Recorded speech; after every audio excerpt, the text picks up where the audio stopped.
Kitchen to Pro Circuit. Levi Kitchen going over from Star to Pro Circuit. This one's an interesting one. Bike's not bad, but that Star Yamaha, especially indoors, was really special. I think he chafed a little bit under that program, under those atmosphere, the dog-eat-dog sort of week-to-week thing. I don't think he liked that. From what I understand, he's going to get to go kind of to Florida, to California, and kind of bounce around as long as he's riding well and all that. JT, what's your take on Kitchen to PC? I think it'll be good. And the biggest thing, I think he's going to be on really competitive equipment, right? Kind of similarly to Ryder D. But I think for him, he really wants to make this move.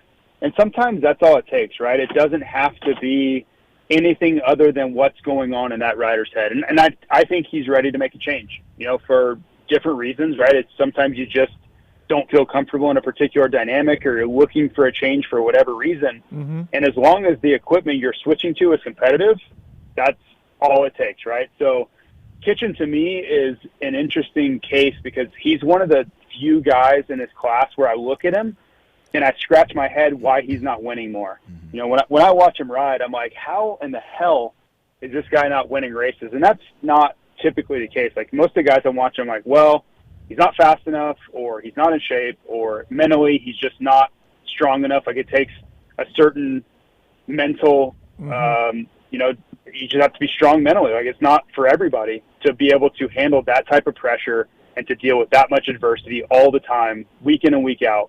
That's not for everybody. And when I watch Kitchen, I'm just like, man, he should be winning. And maybe this is what he needs. Because when I watch him ride, there's no question about when you watch like Ironman, I'll give you an example. Watching qualifying in Ironman, I was like, this guy could be national champion. Like it is unbelievable what he is capable of, but there's something missing, right? You watch him at Budds Creek and you're like, yeah, that's not the same guy that I watched at Ironman. So, I don't know. I don't know what's missing. Maybe this is it, maybe not. But in his head, I think this is what's needed, and maybe that's enough. What do you think, Paul? I'm with JT a bit on this one. I think there's more under the hood when it comes to Kitchen. Maybe this will be the switch that brings it out of him. Maybe it's not, but I think it was a switch, not so much for equipment and more for atmosphere, and maybe there was just a couple people on the team that he just didn't get along with and he felt uncomfortable with. It could be something as little as that. I wonder if Mitch thinks about he's a good kid. He's laid back, right? He's not this intense fire burning guy. Mm-hmm.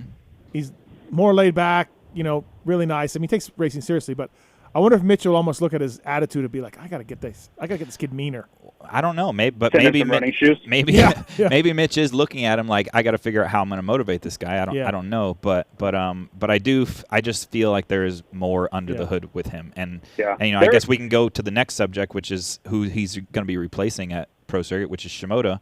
I mean, my feeling is we kind of know what Shimoda is. Mm-hmm. And granted, this is probably the worst time to bring this up because he's won 2 races in a row and he looks better than he's ever looked. But I think Cowie kind of thought, and maybe he's poised to break out, and maybe that happens at Honda. But I am skeptical that he takes a step up from where he's been. We've had 2 series in a row where he's been, hey, this guy could win a title.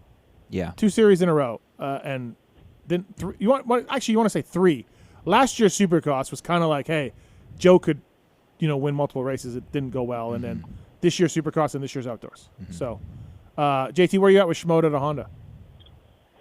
Well, it's going to be a really important year. Maybe not necessarily financially or anything like that, but he's been able to kind of hide up behind a big team, and I don't mean hide as in a negative way, but when you have that many people on the team and everybody's kind of thinking all these guys should win, there's not this pressure to be the guy. And I think when you're replacing Hunter Lawrence and Jet Lawrence before you, there's pressure to be the guy. Like, I don't think there's any way to get around that. And he's got to know going into 2024 that Honda's expecting wins and championships.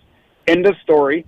I think he'll be paid accordingly. Yeah. But that's going to be a different thing for him to have to deal with. And I don't know if he rises to the occasion or if he folds under the pressure, but it will be a little bit different than I think what he's faced in the past. Does he work with Nick? Does he go into the Lawrence compound? I don't know for sure, but I want to say Lawrence compound. But one would think, I don't know, though. Right. I don't know the answer to that. I guess I'm it'd be speculating. Interesting to see. Jalek Swoll to Triumph?